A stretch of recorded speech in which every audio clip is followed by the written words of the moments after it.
এ যেন এক অলৌকিক বিষয়। অবিশ্বাস্যভাবে এই 4 ভাই বোনের সকলের উচ্চতা 38 ইঞ্চি করে। সুস্থ সন্তান জন্ম নেয়ার পরও 3 বছরের মাথায় প্রতিবন্ধী হয়ে যায় সবগুলো ছেলে মেয়ে, যা দেখে মানসিক ভারসাম্য হারিয়ে ফেলেছেন এই 4 সন্তানের মা। এমন অবস্থায় পরিবারটির দিন কাটছে চরম দুর্দশায়।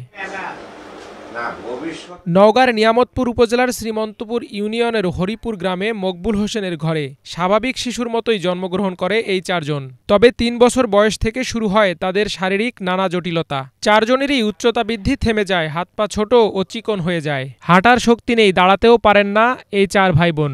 কোথাও যেতে হলে কারো সাহায্য বা টুলে টেনে করতে হয় চলাফেরা। 27 বছর ধরে আমি এই কষ্ট জীবনযাপন করে আসতেছি। এই পর্যন্ত আমার দেখার মতন দুঃখের মানুষ কোথাও আমি পাইলাম না, বা কোনো আমরা আর্থিকভাবে সহযোগিতা পাইলাম না। এখন আমাদের কবজি ভাঙা, খোলা, হাতের পায়ের জোড়ার সমস্যা।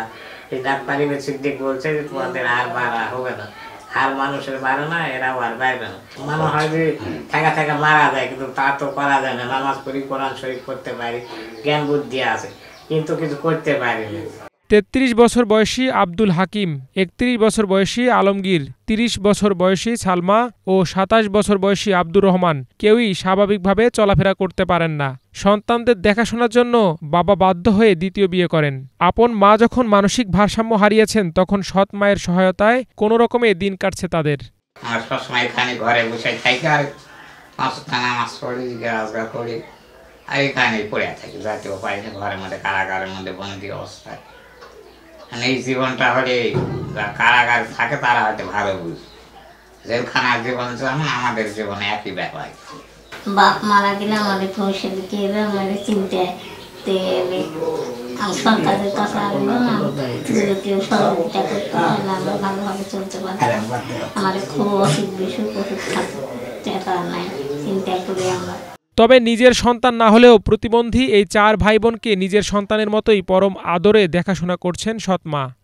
আমার স্বামী এমন একটা মানুষ, এনার ঘরেই 4টা প্রতিবন্ধী দিল, আর ভাইয়েরা আছে, তাদের কোনো সমস্যা নাই। যাকে দিছে আল্লাহ তাক হলো ধৈর্য দিছে। আমার বিবেকের থেকে আমি ওদের খারাপ নজরে দেখি না। তারপরে পৃথিবীর যত মানুষ আছে, যত দেশ দুনিয়াতে আছে, সবাই ভালো বলে। আমার মন মানসিক ওরকম না। আমি নিজের সন্তান যে আমার পেটের থেকে জীবত, আমি মনে করে আমি এটা দেখি, দেখাশোনা করি। সুস্থ হয়ে জন্মানোর পর 4 সন্তানই প্রতিবন্ধী হয়ে যাওয়ায় সীমাহীন কষ্টে আছেন বাবা। তাদের ভবিষ্যৎ কি হবে এটা ভেবেই দিন কাটছে দুশ্চিন্তায়। দিনভর ভেবেও পাচ্ছেন না কোনো সমাধান। মাননীয় প্রধানমন্ত্রীর কাছে আর্থিকও কিছু দাবি আমার, আর ভবিষ্যতে আমাদের কর্মসংস্থানের ব্যবস্থাটা করে দিবে, যাতে আমি অভাবে আমার ছেলেপেলেগুলো চলতে পারে, এই একটা দাবি।